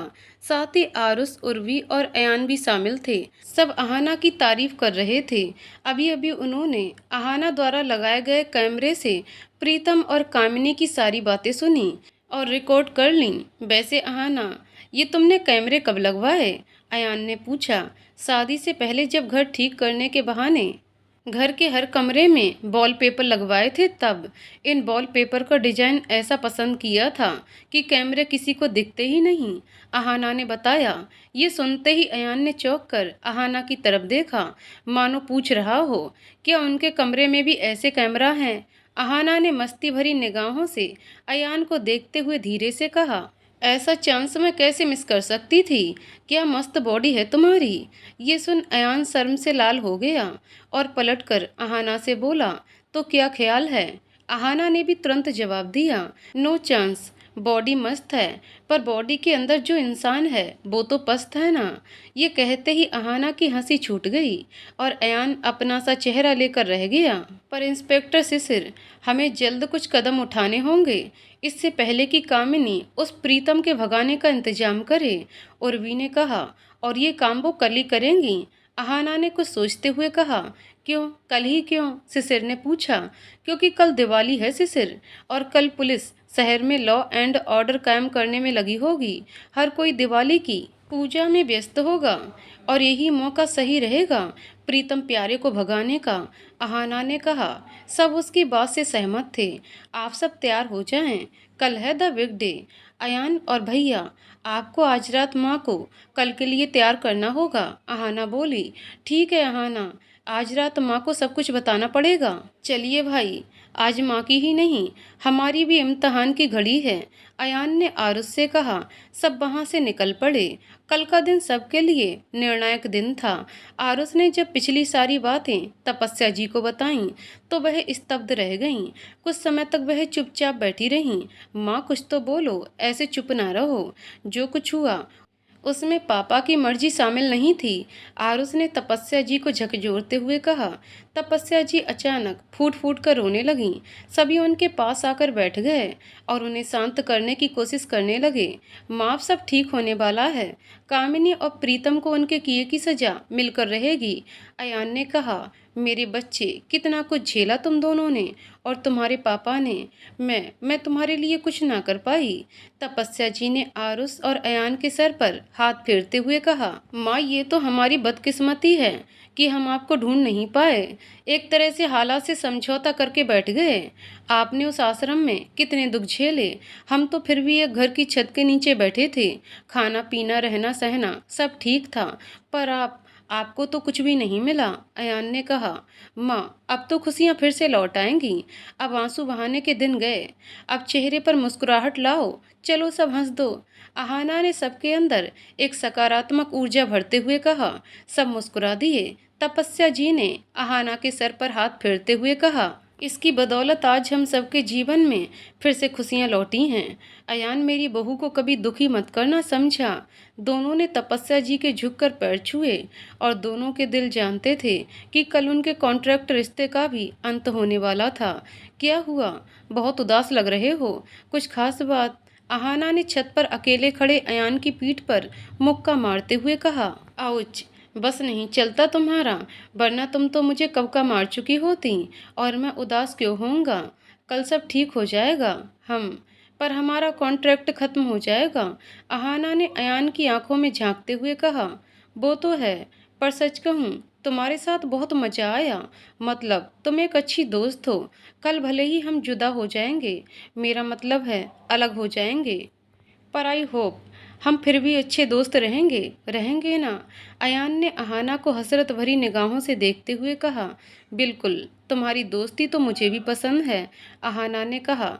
दोनों खामोश कुछ देर छत पर खड़े रहे। आज ना दोनों में कोई झगड़ा हुआ ना बहस। शायद दोनों एक दूसरे के साथ को महसूस करना चाहते थे।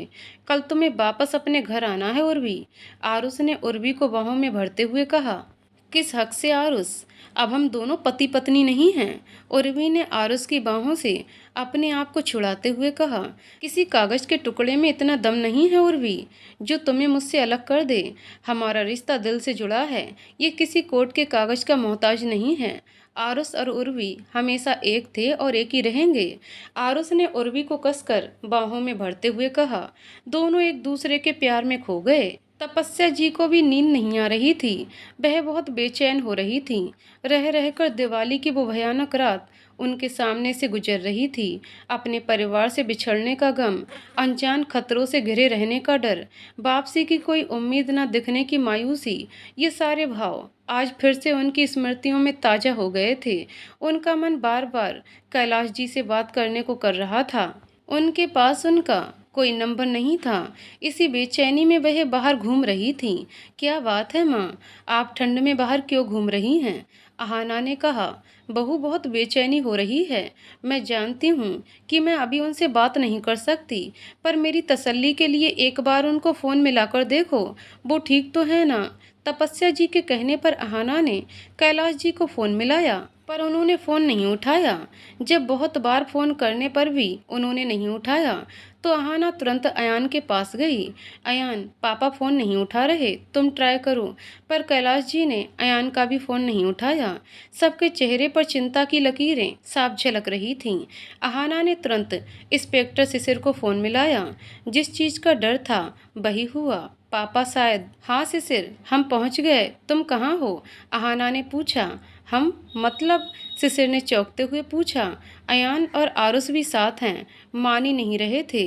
कोई बात नहीं, उनके पापा हैं आफ्टर ऑल, अहाना ने शिशिर को समझाते हुए कहा। ठीक है, तुम लोग जहाँ हो वहीं रुको, मैं पहुँचता हूँ। उर्वी बेटा, कोई मुझे बताएगा कि क्या हुआ है? आज तो तुम मुझे उनके पास लेकर जाने वाले थे ना, सब ठीक है ना? तपस्या जी ने उर्वी से पूछा। उर्वी ने उन्हें आश्वासन देते हुए कहा। माँ, सब ठीक है, बस कुछ समय और इंतजार करो। आज आप पापा जी से जरूर मिलेंगी। उधर सब लोग एक पुरानी सी निर्माणाधीन इमारत के सामने खड़े थे। तुम्हें पूरा यकीन है कि वो हमें यहीं मिलेंगे? आरुष ने इंस्पेक्टर शिशिर से पूछा। हाँ, मुझे मेरे खुफिया जासूस ने यहीं का पता दिया है। हम सब इस बिल्डिंग के चारों कोनों से जाएंगे, जिससे वह लोग भाग ना सकें। और हाँ, अहाना, तुम अयान के साथ ही रहोगी। आरुष, तुम इंस्पेक्टर कदम के साथ जाओगे। और अयान, ये लो रिवॉल्वर रख लो, पर जरूरत पड़ने पर ही चलाना, और वो भी पैर पर, समझे? और अहाना के हाथ में मत देना इसे, इसका भरोसा नहीं है, इंस्पेक्टर शिशिर ने सबको हिदायत देते हुए कहा। सब अलग अलग जगहों से बिल्डिंग में ऊपर चढ़ने लगे। अहाना और अयान बहुत सावधानी से ऊपर जा रहे थे। तभी उन्हें एक गुंडा दिखाई दिया। अयान ने अहाना को पीछे खींच लिया और चीते की रफ्तार से उस गुंडे पर झपटा और एक ही बार में उसे बेहोश कर दिया। आरुष और इंस्पेक्टर कदम भी तीसरे माले पर पहुंच चुके थे। उन्होंने किन्हीं दो लोगों को बातें करते सुना। आप पीछे हो जाओ, मैं संभाल लूंगा, इंस्पेक्टर कदम ने कहा और झपट कर एक गुंडे को पकड़ लिया। आरुष ने उसके हाथ पांव बांध दिए और कदम ने उसके मुंह पर टेप चिपका दी। तभी कहीं से एक गुंडे ने आरुष पर हमला कर दिया, पर आरुष ने भी फुर्ती दिखाई और उसे दबोच लिया। सब गुंडों से लड़ते हुए बिल्डिंग के 5वें माले पर पहुंचे। वहां उन्होंने देखा कि एक कुर्सी पर कैलाश जी को बांध कर रखा हुआ है। गुंडों के अत्याचार के कारण कैलाश जी बेहोश थे। इंस्पेक्टर शिशिर, इंस्पेक्टर कदम और दो हवलदार आगे बढ़े और फुर्ती से कैलाश जी की रस्सियां खोल दीं। इंस्पेक्टर शिशिर के इशारे पर अयान ने कैलाश जी को अपने कंधों पर उठा लिया। वह लोग फुर्ती से नीचे की तरफ भागे। इंस्पेक्टर शिशिर और एक हवलदार ने उस जगह की तलाशी ली, पर उन्हें कुछ बरामद नहीं हुआ। वह नीचे उतर रहे थे कि उनकी नज़र एक चमकती हुई चीज पर पड़ी। वह चमकदार चीज पैरों में पहनने वाली पायल थी। इंस्पेक्टर शिशिर ने उसे उठाया और नीचे की ओर दौड़ पड़ा। आरुष, अयान, अहाना और इंस्पेक्टर कदम उनका जीप के पास इंतजार कर रहे थे। सर, आप और हवलदार राशिद इन सबको लेकर निकलिए। मैंने दूसरी जीप बुला ली है।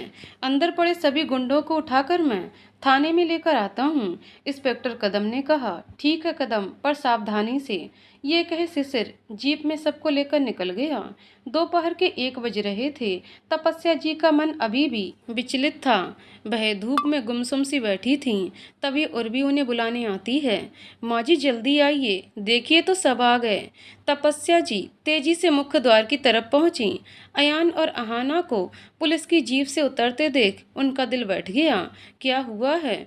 तुम दोनों पुलिस की जीप में क्यों आए हो? सब ठीक है ना? अयान ने आगे बढ़कर तपस्या जी को गले लगाते हुए कहा। माँ, सब ठीक है, आप चिंता ना करें। तभी पीछे आरुष की गाड़ी आई। उसके साथ कैलाश जी भी बैठे थे। तपस्या जी ने दूर से गाड़ी में झांकते हुए देखा।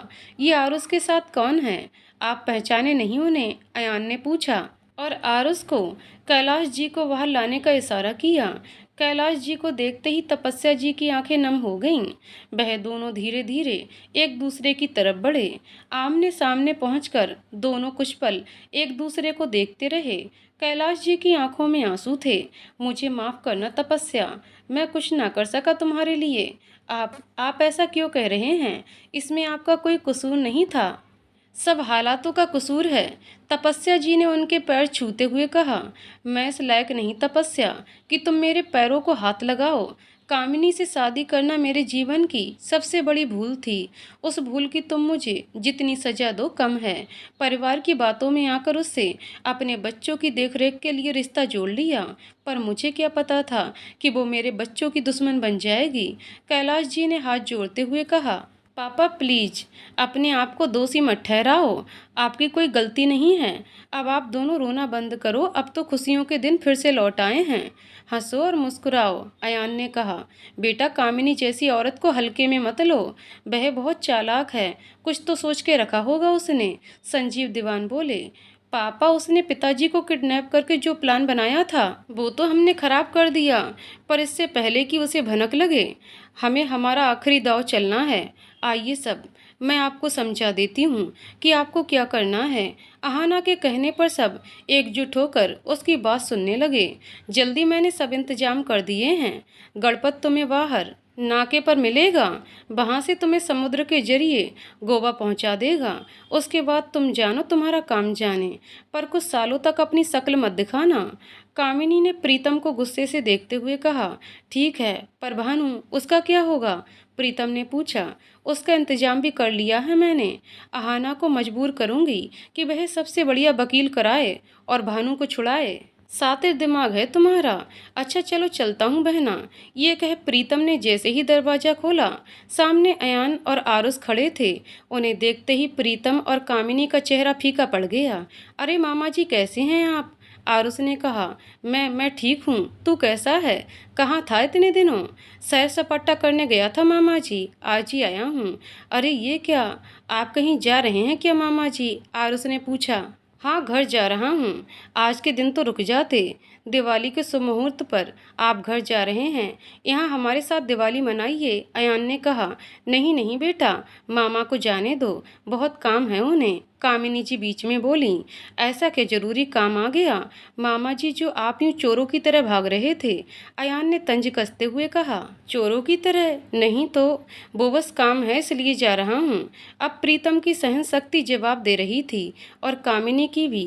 उसके फ़ोन पर लगातार गणपत के फ़ोन आ रहे थे। वह नाके पर प्रीतम का इंतजार कर रहा था।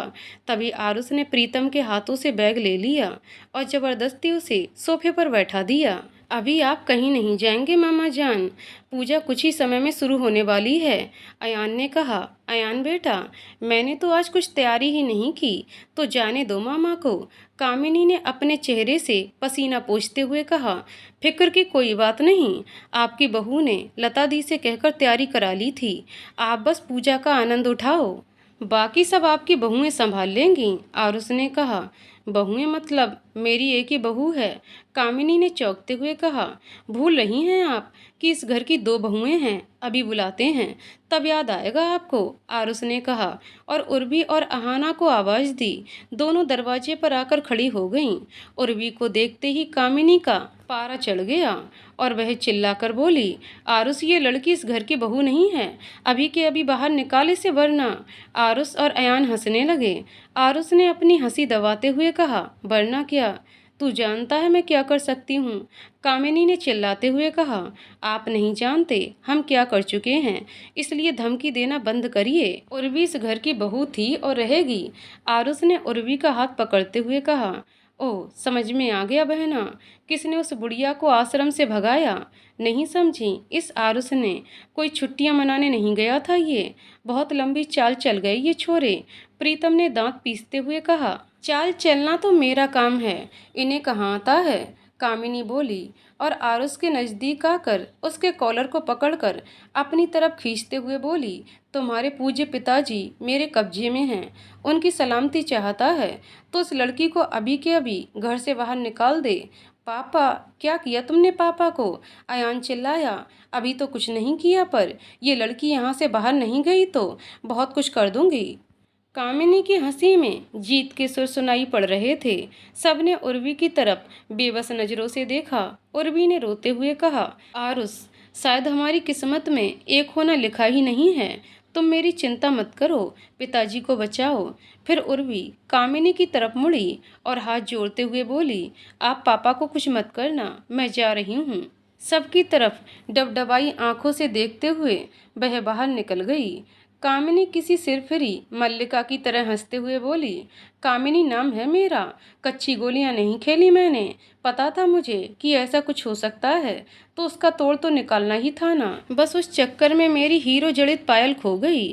तभी अयान उसके पास आया और जेब से एक चमकती पायल निकालकर उसके सामने लहराते हुए बोला, कहीं ये तो नहीं थी वो पायल। कामिनी जी का चेहरा फीका पड़ गया।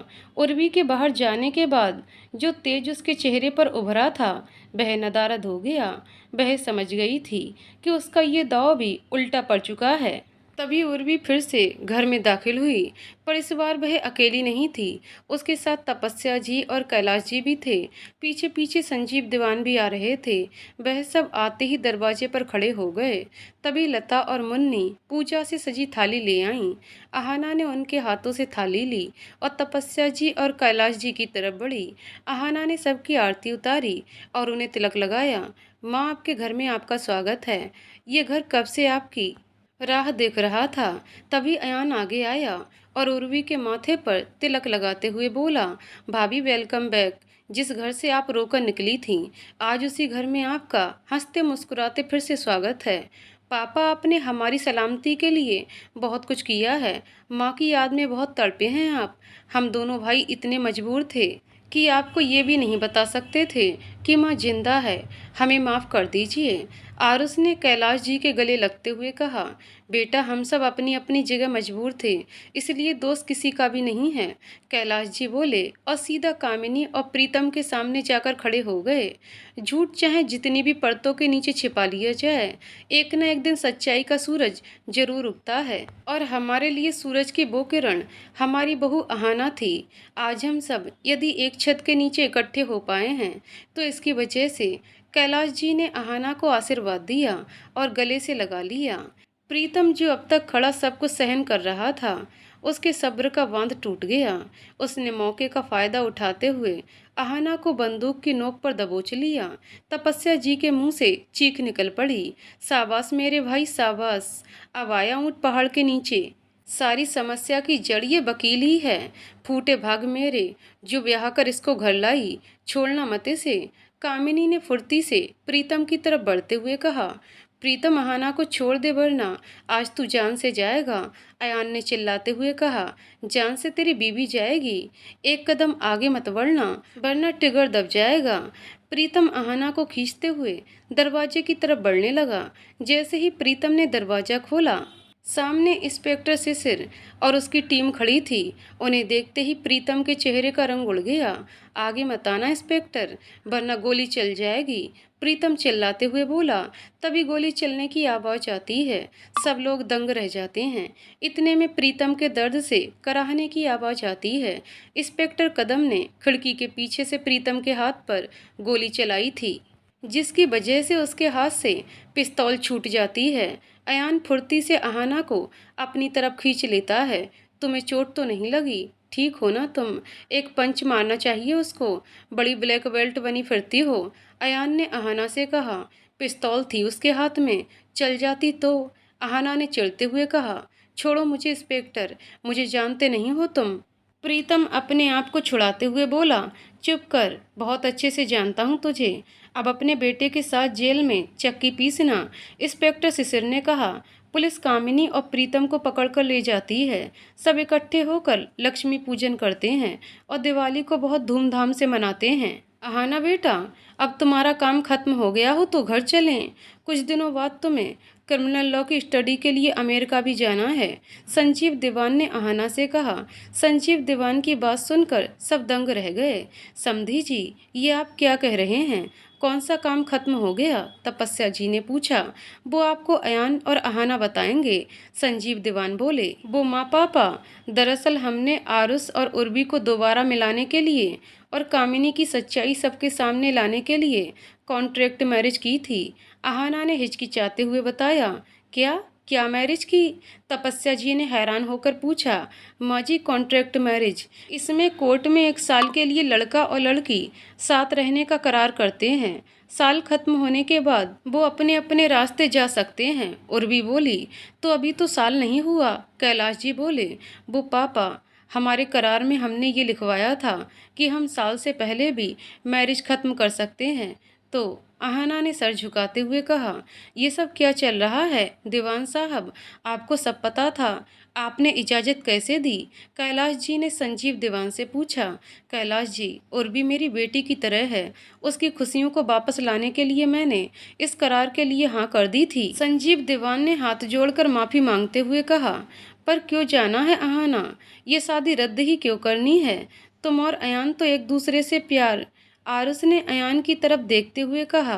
भाई, हम अच्छे दोस्त हैं, प्लीज हाथ जोड़कर आप सबसे निवेदन है कि आप लोग हमें फोर्स ना करें और अहाना को अमेरिका जाने दें। ये कह अयान दुखी मन से अपने कमरे की तरफ बढ़ गया। तभी अहाना ने अयान को आवाज़ लगाई और कहा। 1 मिनट, जरा मेरे साथ चलो, बात करनी है तुमसे। पापा, जरा अपनी गाड़ी की चाबी देना। बेटा रहने दे, बाद में बात कर लेना। संजीव दीवान शायद अहाना का मकसद भांप गए थे। पापा, सिर्फ ड्राइव पर जा रहे हैं, क्यों घबरा रहे हो? अहाना ने संजीव दीवान से लगभग चाबी छीनते हुए कहा। गाड़ी हवा से बातें कर रही थी। अयान कभी दाएं गिर रहा था तो कभी बाएं। क्या तुम चाहती क्या हो? मरना है या मारना है? अयान चिल्लाया। तुम वैसे भी जी कर क्या करोगे? तो मर ही जाओ, अहाना ने गुस्से से कहा। तुम इतने गुस्से में क्यों हो? मैंने ऐसा क्या कह दिया मैडम? वही तो दिक्कत है कि तुमने कुछ कहा ही नहीं। पापा मुझे ले जाने के लिए बोले तो चुप क्यों रहे? पागल हो क्या? मैं कौन होता हूँ तुम्हें रोकने वाला? कॉन्ट्रैक्ट था हमारा, खत्म हो गया, अब किस हक से रोकूंगा तुम्हें? अच्छा जी, मतलब कोई हक ही नहीं है तुम्हारा मुझ पर? अहाना ने गाड़ी की रफ्तार और बढ़ा दी। अरे मेरी माँ, रोक दे गाड़ी, आगे खाई है, अयान चिल्लाया। अब चाहे खाई आ जाए या पहाड़, अब ये गाड़ी तभी रुकेगी जब तुम मुझे ये बताओगे कि तुमने मुझे रोका क्यों नहीं। मैंने नहीं रोका तो तुम रुक जाओ ना, अगर रुकना चाहती हो तो, अयान ने चिढ़ते हुए कहा। ये क्या जवाब है? रुकना था तो रुक जाती। अरे ऐसे कैसे रुक जाती? तभी आगे खाई आ गई। अयान ने अपनी आंखें बंद कर लीं। अहाना ने गाड़ी के ब्रेक दबाकर स्टीयरिंग को घुमा दिया। गाड़ी खाई में गिरने से तो बच गई, पर तेज झटके की वजह से अहाना की तरफ का दरवाजा खुल गया। और वो नीचे गिर गई। एक सेकंड बाद जब अयान ने आंखें खोलीं तो अहाना अपनी सीट पर नहीं थी। उसके रोंगटे खड़े हो गए। वह अहाना का नाम लेकर इधर उधर चिल्लाते हुए घूम रहा था। उसे अहाना की आवाज़ आई, स्टूपिड नॉनसन इडियट, मैं यहाँ हूँ। अरे यहाँ कहाँ, नहीं दिख रही तुम? थोड़ा आगे आओ डफर, अहाना ने चिल्लाते हुए कहा। अयान थोड़ा आगे गया तो देखा अहाना खाई में एक पेड़ की टहनी से लटकी हुई थी। तुम वहाँ क्या कर रही हो? गार्डन में पिकनिक मनाने आई हूँ पागल, मैं लटक रही हूँ और पूछ रहे हो क्या कर रही हो? अब आओ और मुझे बचाओ। अयान हंसते हुए बोला, मैं क्या रेडी फिल्म का सलमान खान हूँ जो डाल पर लटक कर तुम्हें बचा लूँगा? लटकी रहो वहीं। मरने का बहुत शौक चल रहा था ना, तो मरो अब। अयान प्लीज बचा लो, प्लीज तुम जो बोलोगे मैं करूँगी। चल झूठी, तुम्हें बचा लूँगा तो तुम मुकर जाओगी अपनी बात से। नहीं नहीं, मैं नहीं पीछे हटूंगी, चाहे तो आजमा कर देख लो। अहाना गड़गड़ाते हुए बोली। तो जो मैं कहूँगा बोलने को तो बोलोगी? हाँ बाबा बोलूँगी, प्लीज जल्दी करो, मेरा हाथ फिसल रहा है। अयान अहाना की तरफ बढ़ा और डाल पर कूद गया। अहाना के पास सरकते हुए आया और उसकी आंखों में आंखें डालकर बोला, तो बोलो कि तुम मुझसे प्यार करती हो। मैं क्यों बोलूं, पहले तुम बोलो। अहाना ने इतराते हुए कहा, पता था मुझे, लटको तुम यहीं, मैं तो चला। अयान वापस जाने लगा। अच्छा बाबा रुको, बोलती हूँ। आई लव यू, बहुत प्यार करती हूँ तुमसे, हमेशा तुम्हारे साथ रहना चाहती हूँ। क्या तुम भी? अयान ने अहाना को बीच में रोकते हुए कहा, बहुत, हद से ज़्यादा प्यार करता हूँ तुम्हें। मत जाओ अमेरिका, यहीं रहकर कर लो पढ़ाई, तुमसे जुदाई नहीं बर्दाश्त होगी। अहाना और अयान एक दूसरे को प्यार से देखते रहे।